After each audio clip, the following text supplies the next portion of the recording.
what you want, when you want it, where you want it. This is The Mesh. Brothers in Tech is a weekly podcast focused on personal and home technology, helping provide you, our fellow brothers and sisters in tech, with some information, assistance, and recommendations. Hi. Hello, Brian. Hey, how you doing? Good. That seemed to be fairly abrupt there. It did. It cut me off. I don't know. It felt like the opening theme song. We just kind of jumped right in at the end. And speaking of Brian, I'm ready to change up that opening. I think I need to have you record a different opening. I'm tired of hearing me give that opening. Okay. It's not the most exciting thing either.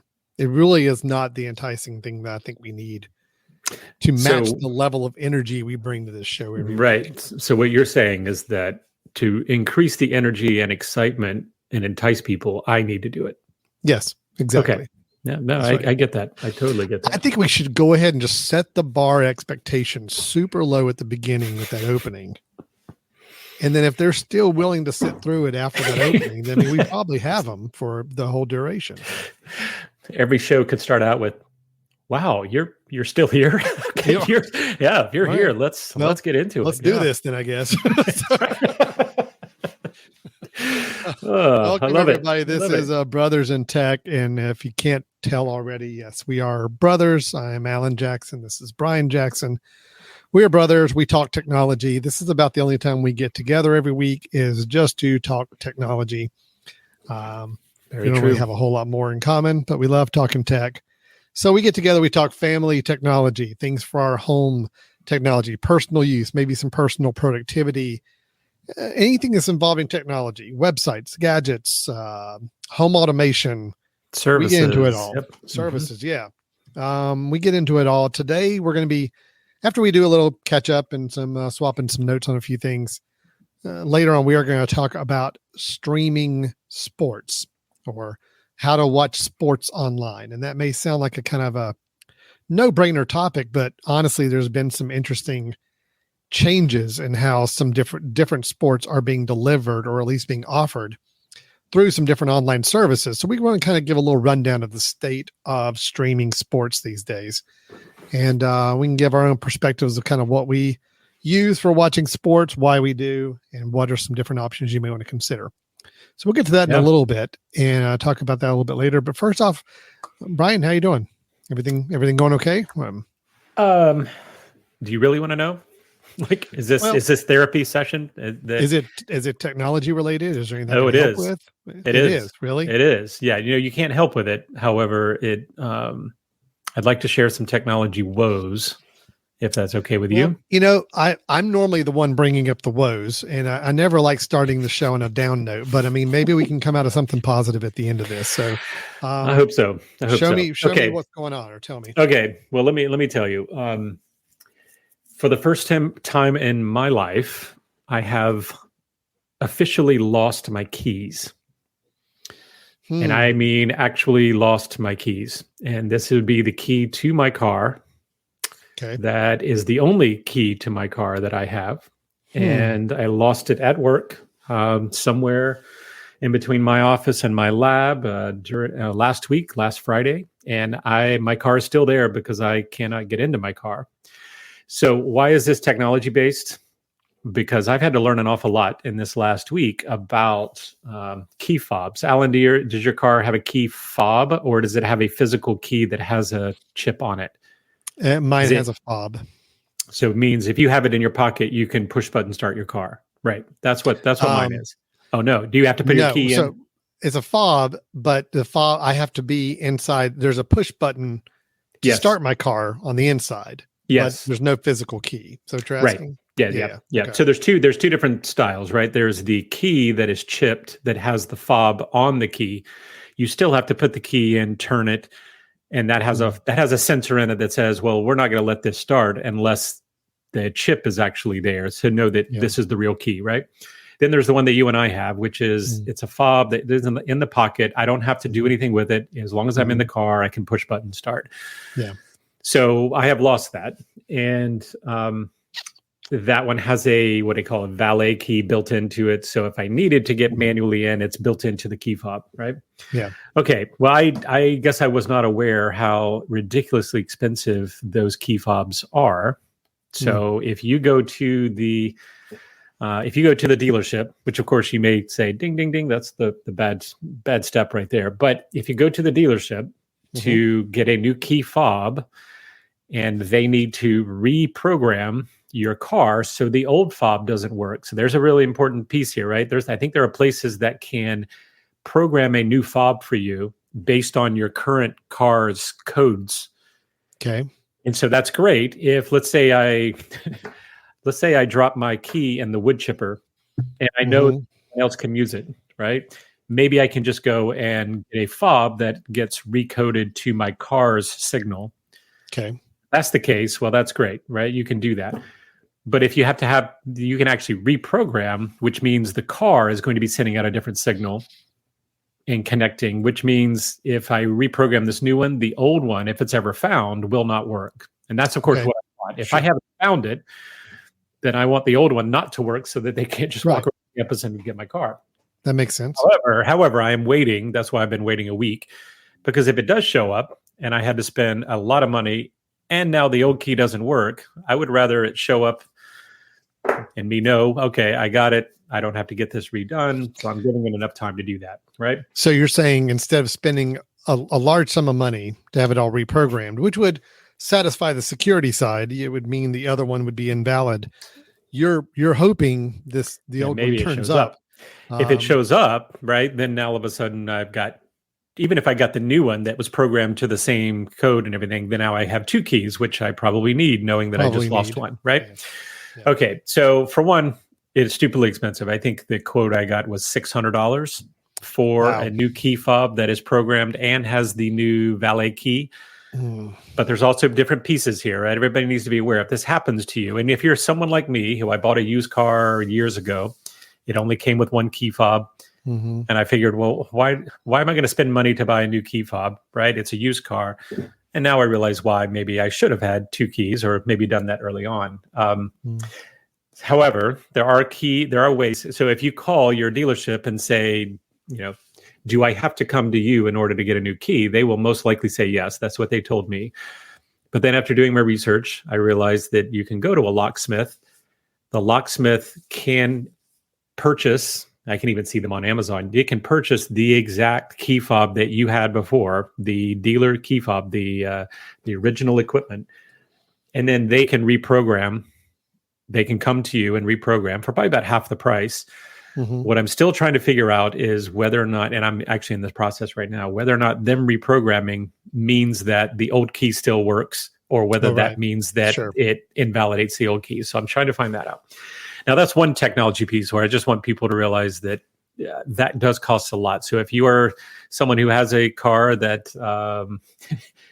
has some decent value to you, and you don't take any other precautions in order to save your keys, then you may want to think about putting some, at least getting another valet key, maybe another backup valet key, where you can at least get into the door, get something out, that sort of thing, right? So can I compound onto this with my situation as well? Well, of course, it's all about you. So go ahead. Yeah. Well, you've been talking for a really long time, and I'd kind of like to talk about me for a minute. Okay, that's what I figured. Go ahead. I won't take as long as you did. I promise. My car right now has an issue. I do have two key fobs for it to run it, but it started in the last few weeks where the key fob, the car does not respond to the key fob. And I assumed, battery is going dead on the key fob. So go get another battery. I swapped it out. It worked great for a couple of days with no problem. Then it started losing again. So where I could sit here and click unlock, and I would do it 20 times and it still is not unlocking the car.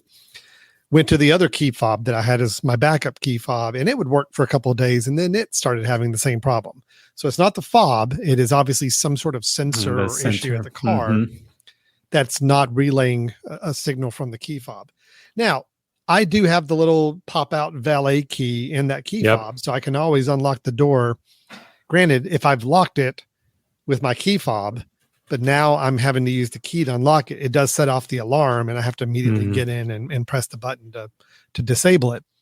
My problem is, and that's fine, I can get in the car, but sometimes the start engine will not respond because Hmm. just like it doesn't respond to the unlocking doors or anything else.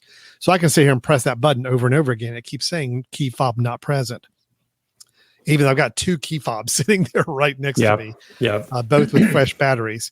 So that isn't an issue. I Hmm. was in a parking lot the other day for probably a good 10 minutes sitting in my car, just trying to get Waiting to see if it would recognize you were there. Yeah. Hmm. Mm-hmm.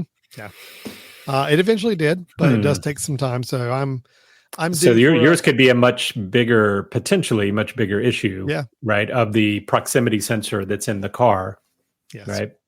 So I And you haven't had any battery issues, have you? Like battery of the car? no. Because it seems like that could also be something. If the car battery starts to run low, then it's not going to Yeah. do No, some of no the battery extras, issues, right? no other signals Okay. there. So anyway, Hmm. so I got some similar car fob related issues, but Yeah. just different. Yours is just gone. You just lost it. It's gone. It's gone. Now here's the other tech part of this. On that keychain, I had a tile, the tile tracker, Yeah. right? So I have a And? tracker on the key fob, on the key itself. So of course, at the end of the day, I went and looked and well, oh wait a minute, I've got a tracker on there. Let me check and see when I figured out I couldn't find it. And it said that the last that it saw it was about the time I was walking across campus, but it showed me on the map. It said we saw it right here, which was dead in the middle, the center of one of the dorms. Now I walked by that dorm. I don't walk in that dorm. I don't go into that area of that dorm. So what I don't know is how close the proximity of that tile is. Now, they show me a map, and then they show on the map the circle around your key, kind of giving you an idea like, okay, this is generally where it is. But that circle is really, really small in the middle of this dorm. So, and it happened to be probably 3 minutes after I would have walked past it, because I actually remember having a meeting at 12:45 that I was walking across campus for. So it said 12:44, we saw it in the middle of this dorm. And that's the last we saw it. It says the battery is too low or there's no more connection to it. We'll let you know when we get it. Now, I can't remember the last time I updated that battery. I can't remember. It could be very, very old. But the fact that it did ping at that moment means it had at least something, right, in that realm. So my question is, did someone grab it, go into the dorm, and that's it? And if that's the case, well, what's the benefit? Maybe to steal the car? Well, the car is still there, and it's been 5 or 6 days or 5 days since then. And it wouldn't be that hard on a small campus to just walk around and try to figure out what's opening, right? Or So is that's a the little- tile tracker really just not that just- accurate? It's off geographically. Right. Meaning and it's it's just somewhere showing around me there. walking by. It just shows me Yeah. walking by, and then potentially not being the case. So that's been kind of an interesting tech dilemma. We got a little mystery going on here, so I'm kind of curious to see how this is going to get resolved. I mean, I'm wondering if the tile tracker was off geographically, but it's in the general neighborhood of where it did register its last ping, and you got to assume if it had moved to another location with you, it would have Then it pinged may somewhere have else. Ping something else. So the fact that it's still pinging as that spot makes me think it's Well, and like I say, it's somewhere in not that pinging. vicinity. It's not pinging at that spot. It is saying the last time we saw it Right. was Friday at 12:44. Yeah. So it's Yeah, basically but- saying we haven't pinged since then. right. But I mean, wouldn't that mean that maybe it's possibly it hasn't moved from that location? It's possible. 12:44? Well, it's possible, except I did put on there notify when found. So it's saying it cannot find it right now. yeah. It cannot find it. The last time we saw it was there. So that means either the battery is no longer good and that was just its last hurrah and the battery's gone, or it means someone took the battery out of the tracker, right? Which would make sense too. If someone wanted to actually take the keys, they would take the Interesting, battery yeah. out of the tracker. Or that it said last ping there, and then it actually is somewhere completely different, and it was just off on its. So I thought I'd bring that up, Alan, because probably a year ago I told myself, you know what, it's time to move on from the tile and get probably an AirTag. AirTag. And I just wanted people that aren't sure about these trackers, just want to remind you, we did talk about it before, but the tile tracker is can only be seen if other people have a tile or a tile Very good app, point. Mhm. right? So technically, I have my car that's still at work. I actually went in through another tile. I had a wallet tile, like a credit card looking tile. I Mhm. had one at my desk, so I went in and threw it inside the hood because that's all I could get into, and I put it there just to see, like, if my car moves, at least maybe I'll have a chance, right? Sure. And every so often, I get a little ping that says, "Hey, we found your wallet." Mhm. Well, it just shows it in the same place. That just means someone probably walked by my car that had a tile app, Yeah. and therefore And cause it to pings kind that. of register a ping. And just keep Very in mind interesting. that compared to air tags are going to be anybody that has an iPhone. Which As you can is a tell, much lots of bigger- people that would It's a actually much connect bigger that. pool of Yeah. people for sure. So yeah, AirTags definitely have tapped into something better on this trackable wearable device thing than Yeah. I think Tile was able to ever compete with. For sure. They just have Shane to scale. Shane Flynn was just commenting, which I completely agree on this. He has an app on his phone to unlock and lock his truck and start it as well. He also has a key fob, but manufacturers that are allowing apps to also do that start. My wife has a vehicle that an app can allow you to do that. Look, believe me, if that could happen sooner with all manufacturers and a car or even a retrofit way to do it, I am much more in favor of that. I do feel like the fob is probably going by the wayside, just like I think the house key at some point is going by the wayside. I mean, with people just being able to scan or biometrics Yep. or anything like that to get into your house or home, cars are going to be the same way. I carry my phone everywhere I go. I will know if my phone is not on my person pretty quickly and pretty easily.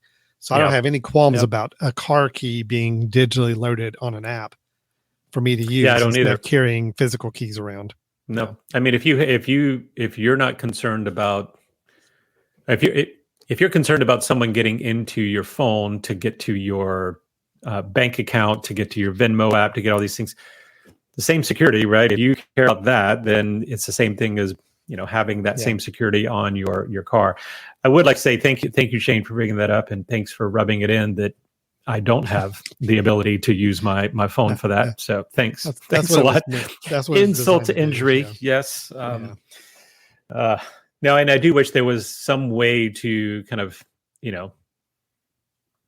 retro. I mean, I assume you can retrofit that, right? Just like you can retrofit maybe a remote start or something. You could probably retrofit there are some remote a phone. there are some remote start type of devices, or just interfacing with your ignition that can work with some dedicated apps. It's installing some other equipment to do that. But the best bet is obviously if the manufacturer rolls that out as an option, take advantage of it for sure. Yeah, and don't lose your key. Mm-hmm. And don't lose your key. Well, look, keep us posted on that, Brian. I think all of us we're thinking about you. We're wishing the best on this. Thoughts and prayers. Hope you find it. Thoughts and prayers. I can feel it. I can feel it. Mm-hmm. Thanks. Once you find your car, I mean, I'd hate for you to have to bum a ride with your wife everywhere you go now. So, no. All right. Well, okay. Let's move on to a brighter topic. Let's go to something a little more fun. Let's get into our main topic. We're talking about sports and the idea of how to best watch sports nowadays. And the reason we bring this up is we talk about streaming services and streaming channels quite often because that's a pretty interesting topic of discussion when it comes to home technology. That's a changing landscape that we want to stay on top of. Sports being a subset of that. Not everybody is an avid sports watcher, so it may not apply to everybody that's listening, but those of you that do enjoy watching sports, whether casual or a much more intense viewer of sports, just needing to know that there are some changes that have evolved in how sports are being offered, who's offering sports, kind of some surprising partners now offering sports on their services. And just as a sports user, what kind of makes the best sense for watching the sports you want to watch? So, Brian, last time we talked about streaming services, well, we talked about the more traditional TV live applications or services you could tap into. Kind of that middle ground between I've still got cable running to my TV and I'm paying a cable subscription and I'm getting my TV from cable. Between that and the going all into just pure streaming services, I'm just going to pay for these services I want for on-demand content. There are these television network channels that look a lot like cable, but they're all delivered over the internet. That's really the only big difference. It's still this combination of channels available to you. You can see them in a live format or you can record them. And that is still a primary way that right now a lot of people are watching sports. I mean, that's speaks to you and I, right, Brian? I mean, as far as kind of how we should consume most of our sports right now. Yeah. I mean, all of my sports at this point in time are coming through YouTube TV, which is the cable-like streaming service. And that then provides access to other things like ESPN, the ESPN streaming.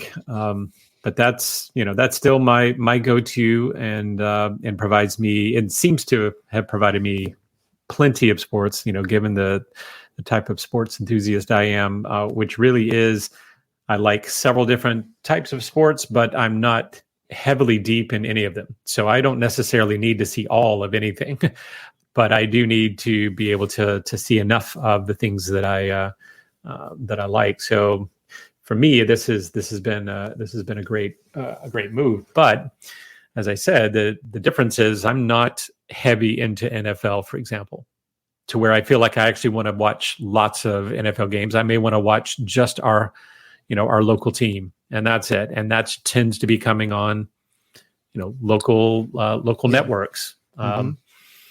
And you and I know both are ACC basketball fans. YouTube TV has ACC Network, which has provided me with most of the games that I want to watch. So that's still been great. Now I am interested in where things are going beyond this. So I know we're going to talk a little bit more about some examples here. And like you were describing, Brian, I mean, this is the closest to the traditional cable set-top box or satellite TV that people used to, or some people still use, but that we all kind of have been used to for the last couple of decades.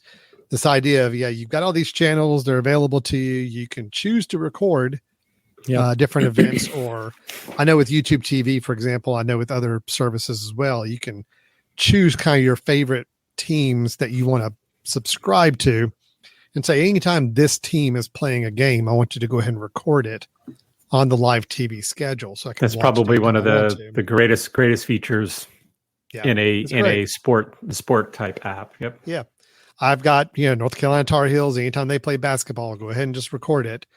And sure enough, if I walk in the middle of a game, I know it's recorded. I can actually rewind and go back and watch it at my own pace. It's great. Now, granted, YouTube TV, Sling TV does some of the similar things. Mm-hmm. What's the other one I'm thinking of? Hulu Live TV. Hulu Live. Mm-hmm. They all work the same way. The difference between those services is just like it would be with a cable provider. It's what channels do they carry. Right. That's the deciding factor if you're going to go with a more traditional live TV setup. You've got many different sports you want to watch, or you want to kind of dabble in different ones. These are your best bets. Now, cost-wise, I know we've talked about some of the pricing on these before. YouTube TV, I think, is close to $70 a month right now.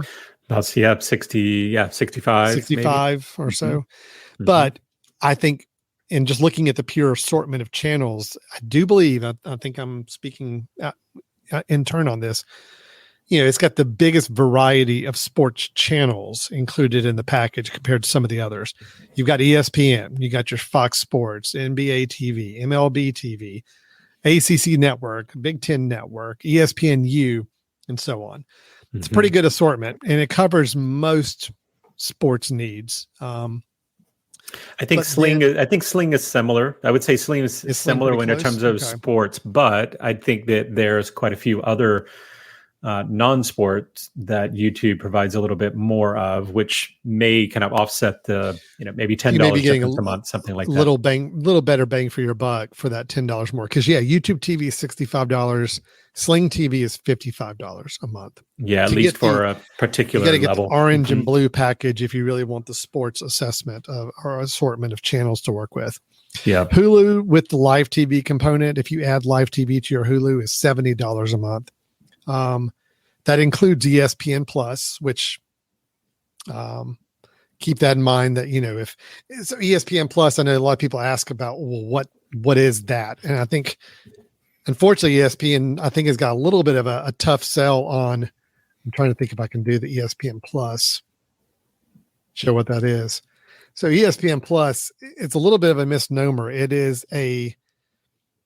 does have sports. It does have some live sports, has some other content. It's not all the live sports that ESPN offers. Right. So you can get an ESPN Plus subscription for $10 a month, but that is not going to include everything that's on the ESPN channel. There's some, so it really is kind of the games. plus. It's the extra. It's like ESPN Extra, right? Is what it is. Yeah. It's the extra stuff that that does provide you a lot of those channel or a lot of those games, but no, it's not providing you the same thing as the main ESPN suite of channels. So don't get confused by that, thinking that you can just go to ESPN and sign up for their ESPN Plus and get all of their ESPN content. Right. They don't work that way. You do have to have a quote cable subscription, for lack of a better term, either through your cable provider, or if you're going online with YouTube TV, Hulu, or Sling, you have to authenticate with that subscription to tell ESPN, hey, I've got access to this channel, and then you can use the ESPN app to actually watch any of the sports that are live and ongoing that would have been provided on your channels. So, it's a little confusing. It's a little tricky. I mean, you can add on ESPN Plus for $10 a month as its own service. If there's some things on there, they have some select basketball conferences on there. They've got some NHL games on there. They have some of their original shows that they program.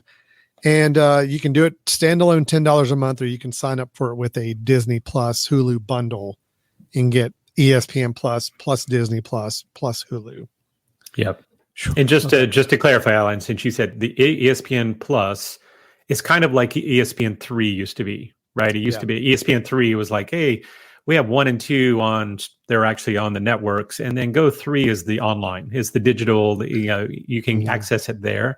When you said Hulu plus live TV, that whole bundle, it gives you ESPN Plus beyond ESPN and ESPN2, which are already part of the live. So the idea is, this gets so if you're doing the cable style, which YouTube TV, Hulu, Hulu Live, Sling, those are the cable style, which means you're accessing regular ESPN, ESPN2, maybe ESPNU, those ones that are typically cable offered. If you go the plus, then you're opening yourself up to even more games, but they are the extra games right beyond that. So good point on that. So let me either make it more confusing or try to help with confusion another way. A lot of people I've seen, because I've answered questions on this with people, they see this whole Disney bundle. It's like, oh, I get Hulu, Disney Plus, and ESPN, and it's $17 a month or something like that. And very disappointed once they sign up and realize that the ESPN is not full ESPN. It is just ESPN Plus. So again, big distinction.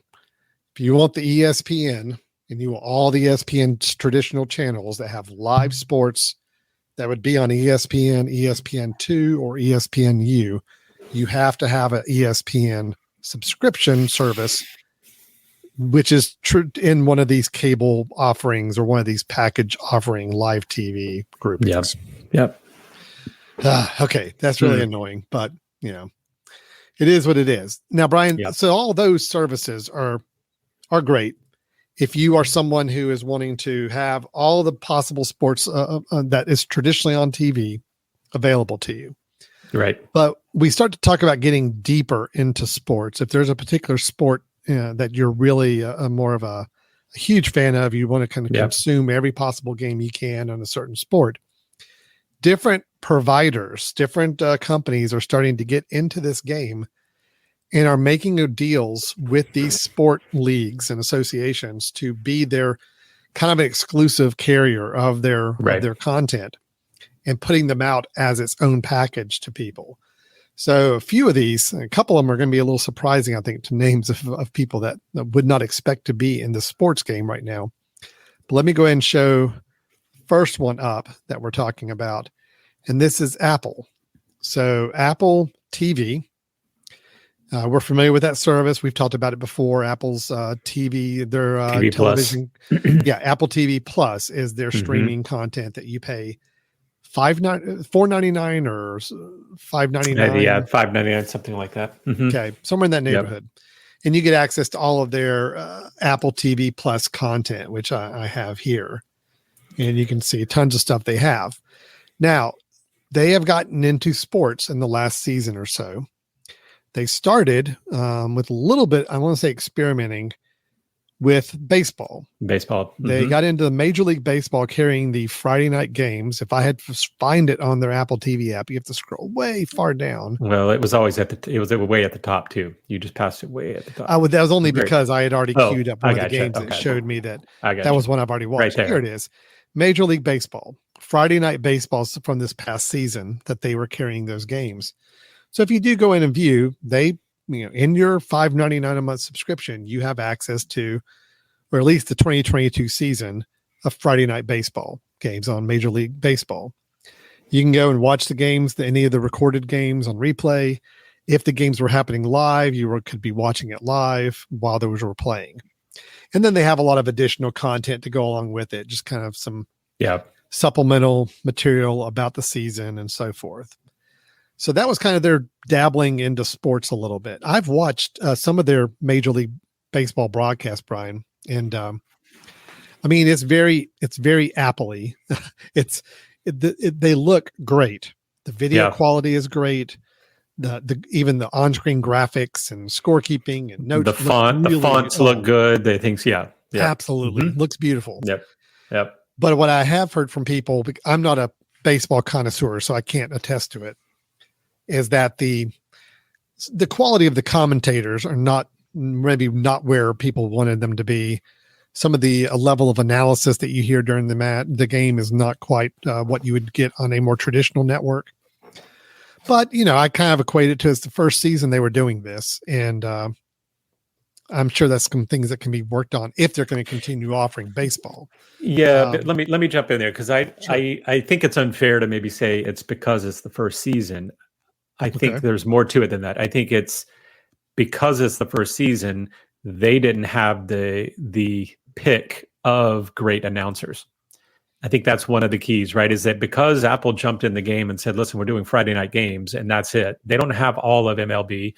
MLB still has lots of networks that are able to display their games on local networks and local announcers and all that. So if you think about it, the trick is that Apple is trying to do it at a national level, at a low national level, meaning they're just dipping their toes into it. So they just didn't have access. And something like sports announcers, there really is, a strong art to it. There's also the announcers that local people get used to, things like baseball, football, typically a lot of the announcers are either well-known because there's a handful of former players that get, to do it, like Troy Aikman does it in NFL, right?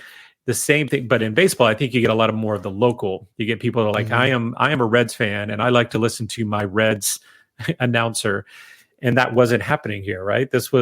You are watching it nationally, and it is being broadcast on streaming for a national. You're not watching the local version of it. So I think that a lot of people were kind of going, well, this is like watching it's the difference of watching so I'm a Seahawk fan, of Seattle Seahawk. It's different to me watching a Seahawk game out here that's on the network as opposed to when it's national on Monday Night Football. And at that point, the announcers are not the ones I'm used to. However, the benefit is they are the tops of their game announcers, right? Those are the ones that NFL bought into. So I kind of feel like one of the challenges that Apple had here was just that they didn't own everything. So they couldn't go out and get the best of the best. They couldn't go out and get local, even though I think you and I are going to talk about it. I believe that's where they're going.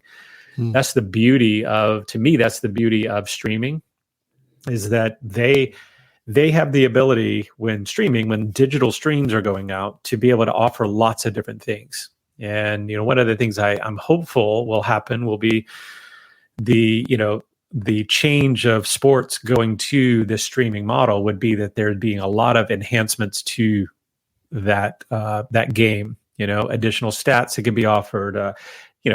Alan, you pop on and you watch, let's say Carolina Panthers are playing Seattle Seahawks.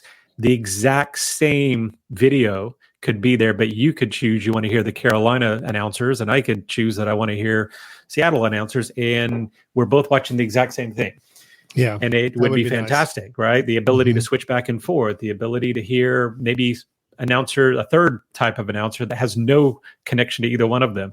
And you have that option. But of course, that takes a lot of money, right? That takes a lot of money for Apple to go and say, we're going to create 3 streams of the same thing or 4 streams of the same thing. Well, I mean, and Apple doesn't have that much money. Oh, yeah. Well, they obviously didn't think that it was necessary just for Friday night baseball, right? And I think that's kind of the entry point. Well, I mean, I think there's interesting possibilities. Apple's not a company that, you asked me this 5 years ago. I would thought getting into sports, that just doesn't make any sense to me. I don't see the fit. Yeah.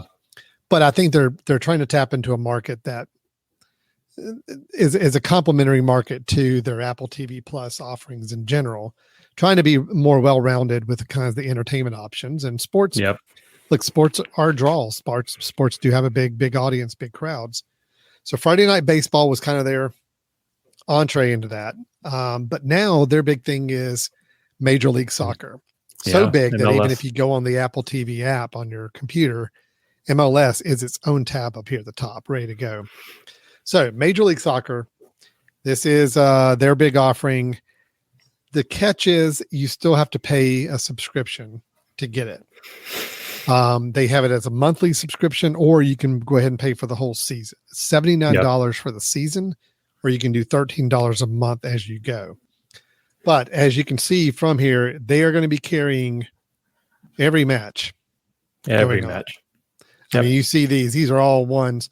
Saturday at 4:25, Saturday at 6:55, Saturday 6:55, Saturday 6:55, so on. They're going to be carrying everything, and you'd be able to choose and flip around between all the different games and matches you want, as well as you can follow by clubs. And they have, of course, all their supplemental material about the league as well, and some other films. And I'm assuming, Alan, that you can watch them after the fact too. So this, you could go back and say, "Oh, I missed last night's game." You can watch that. So really, this is going to be the only portal that someone has for MLS soccer. The only other way I think that soccer may be displayed, and I could be wrong on this, would be local affiliates that might be playing a game. But other than that, this is the place. This is the service. So I got to imagine Apple bid on it and went on it. I've got to imagine past games in the past are going to be available for the whole season. It's just like a television series. Yes, you'll be able to watch it when the new episode comes out or go live with the game, but it's available for you to watch backwards in time as well. Like I mentioned, they give this over on season pass. There was no season pass involved with the baseball, Friday Night Baseball. That was just anybody who's got an Apple TV Plus subscription got it. With this, you have to have the Apple TV Plus subscription, but then you also have to add the season pass on top of that. And again, it's you don't see the pop-up box here, but $13 a month or $79 for the whole season. And the season does include the playoffs as well. They're clear to mention on that. So it's interesting. Look, I love the presentation. I love the way it's kind of here on this same Apple TV kind of experience that we're used to. I love the idea of being able to see all the matches kind of queued up like this and knowing how easy it is to get to the live matches. So if I were a soccer fan, this would be big for me. I would be very happy with it. Really kind of curious to see how it shapes up as the season goes along. Again, this will be fairly new for them. So we'll have to see how it goes. Well, and here's the thing. And I think we need to spend a few minutes talking about this, that, the benefits of a streaming sports service. I had this discussion with someone that was like, oh gosh, I can't believe they're privatizing this and taking it away from what normally we got on cable. We always were able to see it. Now we're going to have to go pay for these things. And, my comeback to that is I agree, right? It's wonderful if you're not a huge sport fan, maybe just to be able to turn on the TV and know that there are some sports that you want to stumble by rather than having to commit to, actually having access to a service. But just realize sports is the ideal environment to have as a streaming service, if you really think about it, because sports involves so much more than just here's the content, please consume it, right? There are stats, there are additional commentary, there are different angles that you could be watching the sport. The only way that those things happen is on a streaming service. I mean, right now, ESPN started doing on the national championship game, they had, they had ESPN doing one angle. They had another ESPN doing an end zone angle, right? But those were different channels, right? Imagine in one service, you just kind of you change what it is you want to do. I want to turn that sound on, and I want to make this angle. I want to do this. I want the stats coming up in the bottom right constantly. I only want the stats for one team. I mean, these are things that can happen on a digital platform that cannot happen on a one-way cable platform. More linear delivery. Yeah. So I think it's an ideal situation for it. Now I will say I'm a little disappointed. I heard that MLS on Apple is going to be 1080p only. They're not doing 4K streams. But I think again, first season, that's a lot of equipment that has to go out to all of these stadiums in order to truly be sure that 4K is going to be coming through. But I would imagine that's short-lived, right? That's going to happen. Apple's not going to go into this if they can't create the best quality stream, right? That would kind of that would derail their experiment. But Apple, I think, is doing this is the model that other areas are either trying to emulate or they've already started. Because if you think about it, just as you said, they did baseball beginning just to play around, right? That was their way of dipping a toe and saying, hey, by the way, we can do sports. We're not going to make you pay for it because we haven't proven we can do it yet. But we gave you enough. We gave it to you for free. We gave it to you with a very little expense for you on having our subscription. Now we're going to do it to where you can actually jump in, but we're going to do it with a probably a lesser, certainly one of the lesser sports in the U.S. MLS growing for sure, but I mean it's not one of the big boys, right? And then we're going to say, here's our playing ground, right? We're going to show you, we're going to flex our muscle a little bit. We're going to show you what we can do. And then my guess would be next year, the year after, they're going to make one of those big plays for a big league. Once they've proven that streaming is the way to go for sports and you can get so much more, wait to see them jump into NBA and try to, take on an NBA league, or several teams, one conference, something like that. So yeah. I'm excited. I'm excited of seeing all of these streaming services, even though I don't like the fact of paying for them a la carte, because that's not the way I consume. I'm not so into one sport that I want to have a full season pass of one. But for sports fans, I think this is a good, exciting direction. Well, I will go ahead and note just before we move on to other services. I personally am curious. I'm not a soccer fan, but I am curious to see how the broadcast and how the whole format goes. It's worth noting that they are saying that opening weekend is free. Cool. So they want to get people seeing it. Yeah. This coming weekend is opening weekend as we're recording this date. So all these games I'm scanning through right now, you can actually watch for free this coming weekend. So I am going to be curious to kind of pop in there and see what that experience is like and how they do with the production quality and is there anything innovative in the coverage of the game or match that we're not used to or not seen before. So that is Apple. Look, we've admitted we are Apple fans. We like Apple products for the most part. So there's nothing, it's pretty clear to say that I think we're kind of keen on what Apple's doing with their sports broadcasts. We just need to watch it. We're optimistic about that, I think. Yeah. So it's very interesting. Now, there are other services doing very, very similar types of packages, just like Apple's doing. Let me bring up one that is a name I think most people are pretty familiar with, but may not realize that they're in the sports game. And that is, where is it? Yeah, here we go. It's Amazon. So Amazon. I'm sorry, what is it? Amazon. Amazon. It is a place, a little known shop online for purchasing things. I think they sell books. I think that's their whole thing is books.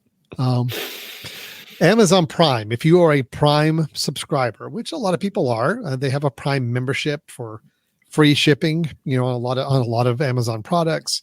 You also get the Prime Video subscription with all their Prime Video offerings. They do have, it's a little hard to find sometimes. I mean, if I go to Amazon Prime Video, I have to do a lot of hunting around to try to find out where their sports is. And finally I figured out you have to go down to your categories and then there's a sports button there. But if you go to sports, you do get a sense of everything that's offered on Prime Video. Now, I'll go ahead and say some sports they provide for free, but it's not your big sports. It's No. going to be some little more niche sports. You've got, looks like it's some kickboxing going on. It looks like it's some basketball, some different league. What are you basketball. saying? The Overtime Elite Basketball League is not, not the national, I'm not- break in or what? Brian, What that are you may talking be the most entertaining basketball I've ever It seen. could be. I'm just saying Could be. I've not heard of it, I guess is what. I'm not commenting on the quality of the sportsmanship or the quality of the athletics. Yep. I'm commenting on the fact that I've not heard of this, and that's it. So they do offer these, as you can see. They got the little blue logo on them. I mean, these are included with your Prime membership. and Yep. You can watch those, and they are live events, just like sporting events would be. The difference is that there's also all of these packages that you could then add on and get a higher level of involvement. So let's go ahead and take a look at NFL. If I go to the NFL, you see Thursday Night Football is available on Prime Video. So the Thursday Night Football game, you were able to watch this season on Prime Video live as it was happening. Mm-hmm. And then there's some other NFL related content, but that was really the only game they had was the Thursday Night Football they broadcast every week. But then if I can go back and look at some others, let's see here. The NBA League Pass. NBA. Mm-hmm. It's a big one for them. Then you start to see the dollar signs popping up Right. next to the names. That means that these are available either a rental or with a subscription. So if I said I wanted to watch the Miami Heat and Philadelphia 76ers, I could subscribe and watch, and I'm just kind of curious what the price is going to be. Here we go. Watching it live with a 7-day trial, I can do for $6.99 a month, or I can get the whole league pass, $14.99 a month after the trial. What's the difference there? The first one is TV. NBA TV League Pass. Yeah, NBA TV is the one channel, right, that always has one thing going on. I got you. League Pass is where you get access to lots of games. Yeah. So they're not doing this. Looks like a season pass, and it's really just a monthly subscription to it. Yeah. Okay. So that's the deal with Amazon is you're going to get some free sports on there, but I think anything that people are really kind of be looking for is going to be in some of these packages. So what else do we have? MLB TV, WNBA. Right. Yeah. That's pretty much the offerings there. So much like what we just said with Apple TV, I mean, Amazon's really good about adding interactivity to their movies and TV streaming. So I would hope and think that interactivity is going to be a part of a game with them on sports, meaning that you could get pop-up information about some different stats or information during the game on demand. Could be camera switching angles in the future, could be opportunities for that. Again, once you're in this streaming video environment, there is all those opportunities Brian was discussing that these services could tap into that you just can't do with a traditional ESPN channel over a channel-based live service. Right. So, Right. yeah. Yep. Okay. Yep. Now, there's one more player there's two more players, but this one still, I think, is interesting. Although the more I think about it, I realize back in the 80s and 90s when growing up and HBO was kind of a service, I remember boxing was like a big sport that HBO had. They covered tons of boxing. Well, they are kind of back in the sports game a little bit now too. So they actually have sports. Right now it's women's soccer. They are providing women's soccer on HBO Max. So if you have a subscription to HBO Max, they do have that as an offering. If I were to go in and see, I could actually watch a pre-recorded match already, or if it was live, I'd be able to watch it live. Let's see. This one says, okay, so this is 6:30. So this is going to be going on 27 hours, I believe. Is that right? Am I seeing this right? Oh, no, this is happening right now. You guys can't see it because it won't let me show anything that's live streaming. But I right now is a live soccer match I was just watching that just pulled up on the screen for a second. So obviously it's live, but you got it on demand afterwards, just like these other services do. So they've got women's soccer going on with that, which is great. So you're starting to get the idea that if there's a particular sport you really want to just get full consumption with, you're going to have to kind of find where it's being offered and get probably a subscription to that service if you don't already have it. And it may or may not involve an additional pass or subscription on top of that. Ooh, excuse me. But if you're not one of those people that is just needs that one primary sport that you want to consume all aspects of it, your channel-based live packaging is probably a better bet to go with if you're still interested in having sports options, right? Yeah, and I think this is the future. What you're seeing, I think, is that there's a lot of these services that are testing the waters by paying for the rights for maybe a lesser followed sport, because they can play around a little bit. They can assure that they can handle this sort of streaming option. They can assure that they can provide the quality that needs to be there, and whether their supporters really like the experience. And then they can decide, if they're going to move on to the big players. And of course, the big players, which all have their own deals that are multi-million-dollar deals on these things, will then have lots of options of bidders. And I think that's going to be a really interesting piece is, 3 years from now, 4 years from now, when you have, the NFL that's trying to decide who they're going to be with for the next, 5-10 years. And they're going to have all these bidders come in and say, hey, well, Apple says they could do it. And, do we still want to go with CBS and, Fox? Do we want to go with ESPN? Who's going to make the big bid and potentially provide, the growth? I mean, you got to also understand companies or organizations like NFL, NBA, they're becoming international, and they're pushing international, which means not beholden to local cable companies, but start to be in streaming services, which means they can provide it in many different places and in many different languages and all these options. So I just think there's, for people who really love to engage in, watching of a sport, this is an exciting time of what can happen. I understand that if you're someone that's disappointed in this, it probably means that you're comfortable with the way that you watch sports now, and you're saying don't mess with that. My argument would be that I think you can still have that experience. It may be more expensive when it comes down to it, but it also might be that it could expand the way that you watch those sports, potentially enhancing the league. So let me just give an example, and I have up on the screen, by the way, Paramount Plus, which is one more service I forgot to mention, but does offer also some different sports packages. Their big thing is that, if you get Paramount Plus, they have access to the CBS related channels, which are the ones that carry the NCAA basketball tournament, the March Madness tournament. Yep. That's CBS, TNT, and TBS. So those would all be covered in a package. If you went with Paramount Plus as a streaming platform, you have access to the March Madness channels and some NFL games. Looks like a soccer league, a couple different soccer leagues, and even a golf, seeing the Masters tournament. So another option there. Brian, but here's the thing. I hear what you're saying, and yes, I agree. I think this is an exciting way for sports delivery to go. But I look at myself. Let's take me as an example. The only sport I really feverishly watch is NCAA college basketball. And yes, I am a fan more so of one particular conference, the ACC. So I will watch just about any ACC basketball game that's on. And of course, I have my team I watch religiously, but then any other team in the league I will still watch.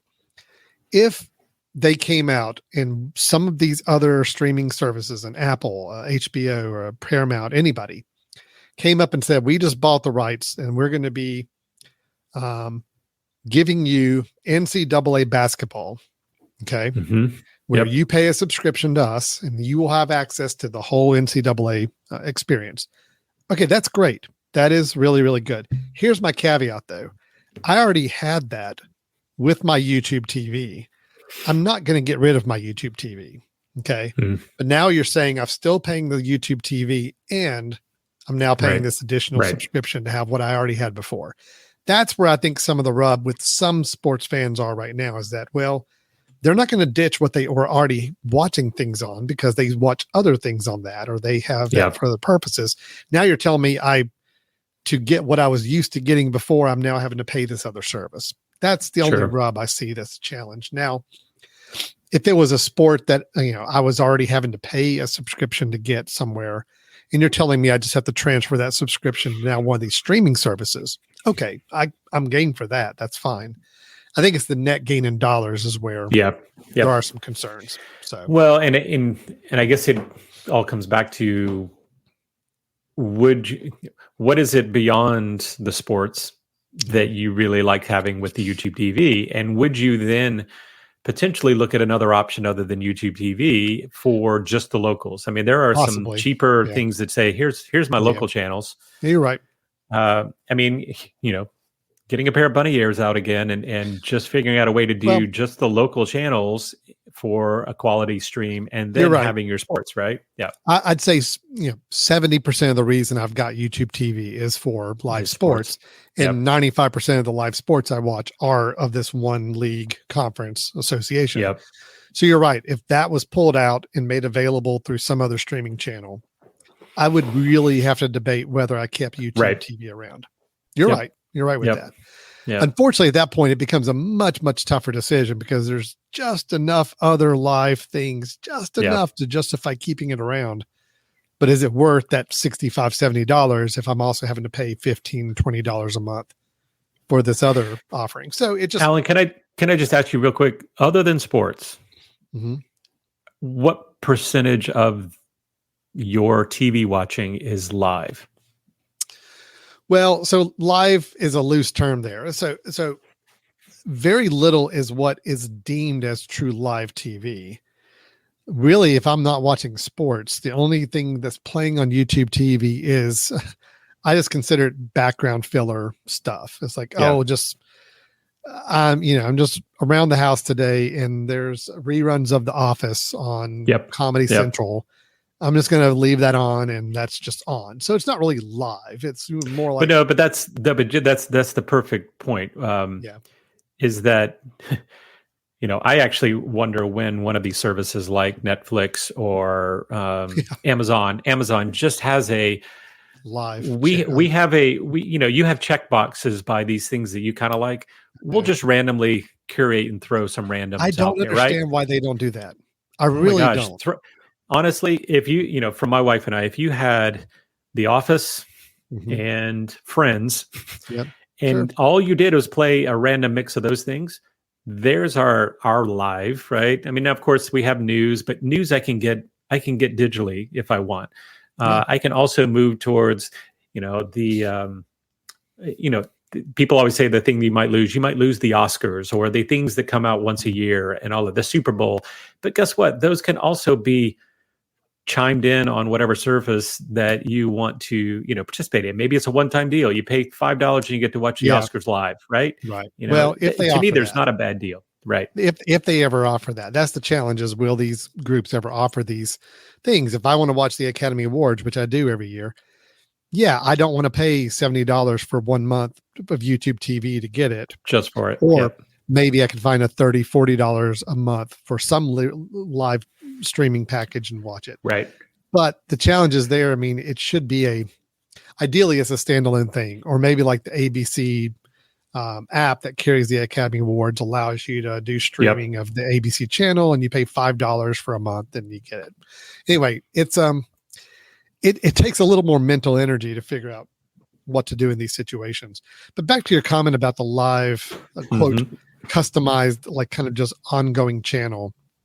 I've always questioned too, like I love that idea of like customizing your own playlist and say, just play this kind of content. Just nonstop. Mix them up. Sure.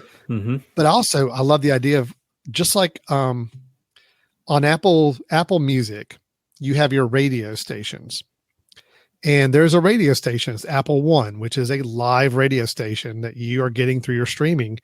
And it's just if you just want to listen to a radio station and there's actually a DJ in between who's kind of introducing things. Why a Netflix or any of these other streaming services don't have kind of a curated live channel that's like, hey, look, if you just want some comedy, you want the comedy channel, and you just need stuff on in the background, or you just want to, Yeah. or you want to be watching the same thing that somebody else, a friend of yours, is watching at the same time. Here's our comedy channel. We're going to play this movie at 8:00. We're going to play this movie at 10. And this, like, if you want to hop online and live tweet while you're watching it or chime in with people and watch it together, you can do that. Yep. To me, it's like, that would be so easy to push out and have, like, 8 or 10 of these little channels that just people can just kind of gravitate to. If they're just Yep. not, if you're in that mode where you go to the main menu and you just go into like kind of a stupor where you just don't Yes. know what you're going to watch. Say, I just want to watch comedy. Okay, fine. Go to the comedy channel and just play. That's Yeah, kind of I fun love it. too. So, I love I it. don't understand why they wouldn't do that. I love it. It's you've got the oldies channel, you got the comedy Mm-hmm. channel, you've got the, old time horror channel, whatever. I think if they did that, right, the beauty is that, Alan, they could actually use that to further their own network. So let's say you're on Netflix, you're watching the comedy channel, and there's also menu buttons in the bottom that says, oh, this person who is on Mhm. this scene, you want to go watch their comedy series on Yep. Netflix. You're Mhm. already there. Click over here. Oh, I want to watch more of that guy. Or I want to see, that actor who's now playing in something else. They could do all sorts of cool stuff. But you're right. It gets rid of the absolute frustration of streaming services where, you and your spouse sit down and say, let's watch some, I got about 30 minutes in me before I'm crashing out. Let's just watch Yeah. something. And Yeah. you spend 20 of that trying to find something that you think is, appropriate. Mhm. YouTube TV for us is literally, we can always find The Office on somewhere. And Yeah, so right. part of it is that's where we go. Just show me The Office, Well, right? And look, I'll tell you, so AMC, American Movie Classic, or, Mhm. is still, or no, I'm sorry, Turner Classic Movies. That's it. Turner TCM. Classics. Yeah.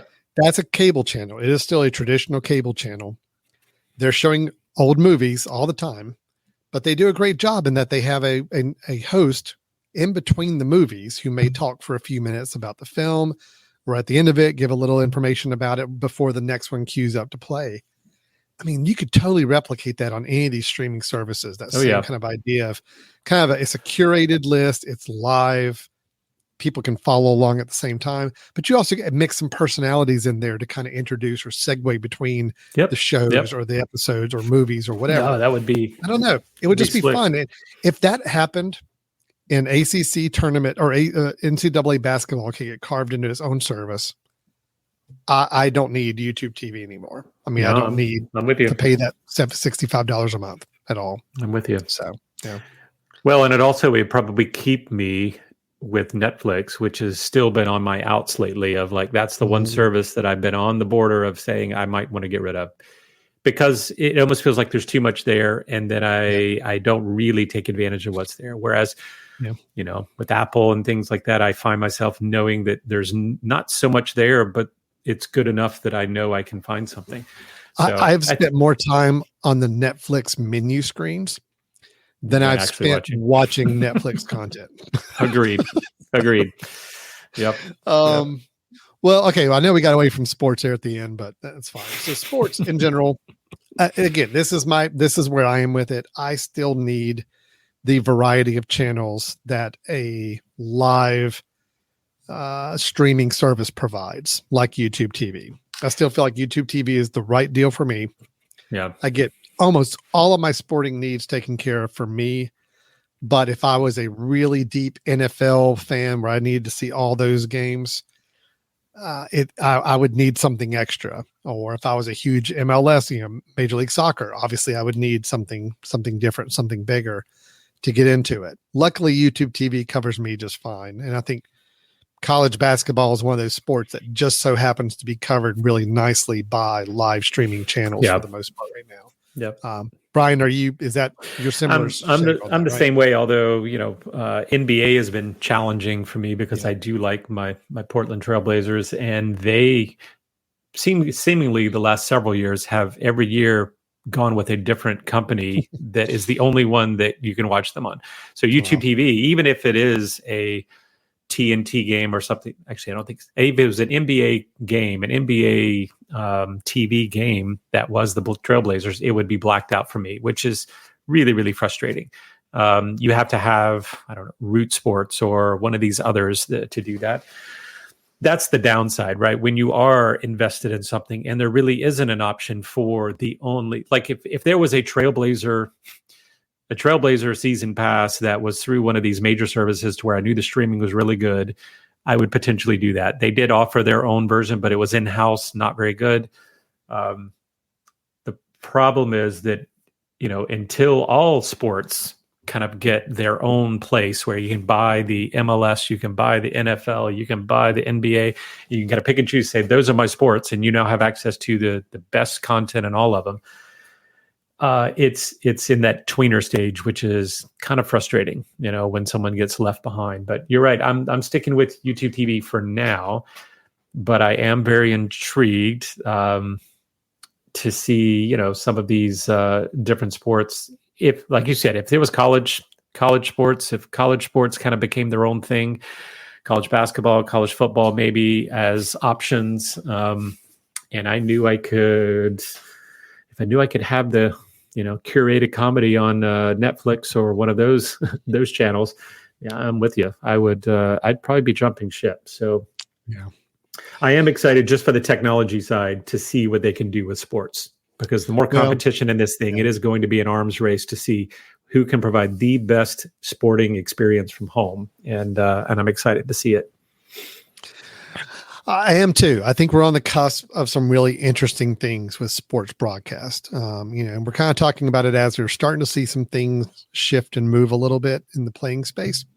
Yeah, we're not there yet. I mean, nobody's got the perfect solution or setup for this yet, but these guys are trying. These different companies are trying to stabbing at some different options for us, and we'll be certainly watching to see over the next season or two kind of how that shapes up and if there's some interesting opportunities when it comes to watching sports on your streaming services or streaming devices. So, Brian, I think we're good. I think we're wrapped up. We're done. I think we have exhausted our sports talk. We dabbled into our personal preferences when it comes to laughing with comedy on TV. You need laughing right now because you're still without a car because your keys are lost. Just update.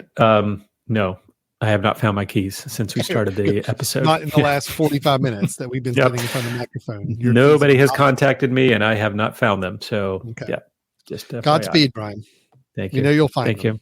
We're all, Thank you. The whole Brothers in Tech community is rooting for you. Thoughts and prayers. Thoughts and prayers. Please keep us posted. We expect a post of some sort to let us know that they've been found or what your options are. In all seriousness, I hope it works out. I know that's frustrating. Yeah, me too. Yeah. Get that AirTag. I need to buy you an AirTag for your birthday. I'm telling you,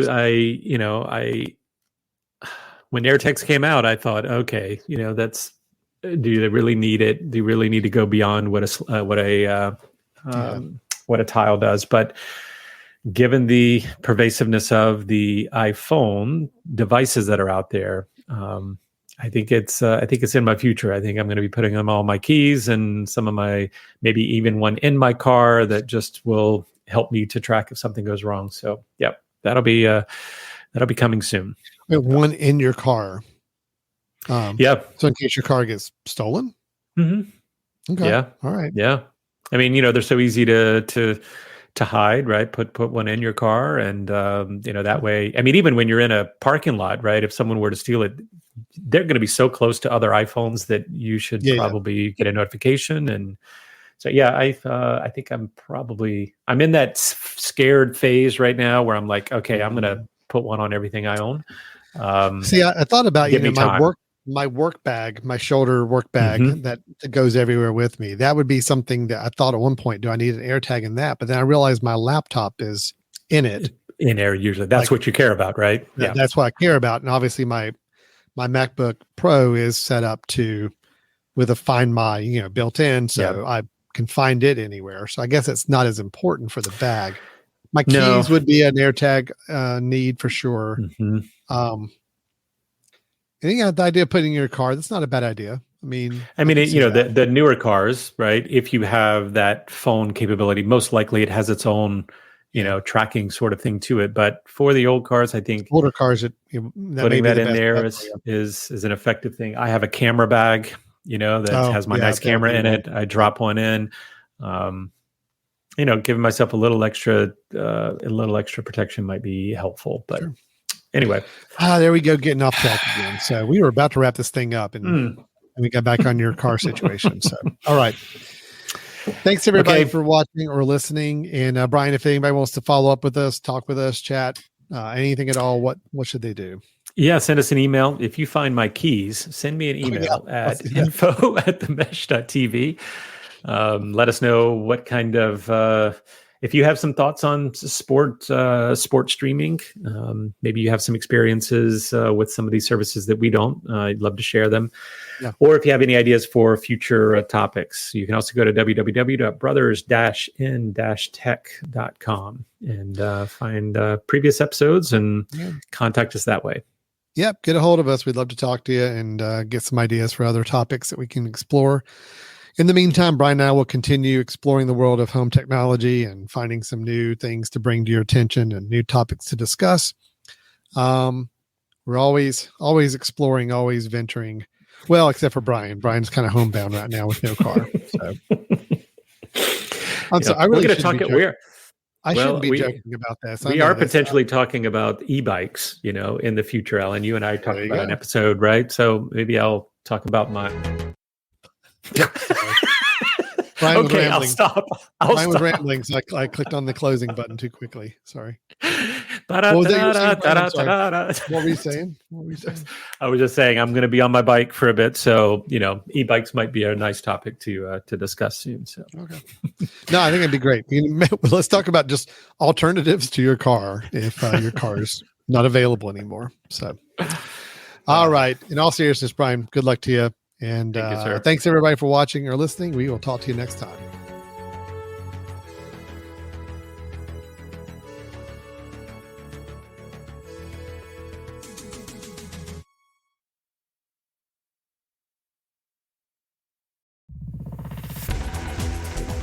You've been listening to The Mesh, an online media network of shows and programs ranging from business to arts, sports to entertainment, music to community. All programs are available on the website as well as through iTunes and YouTube. Check us out online at themesh.tv. Discover other network shows and give us feedback on what you just heard.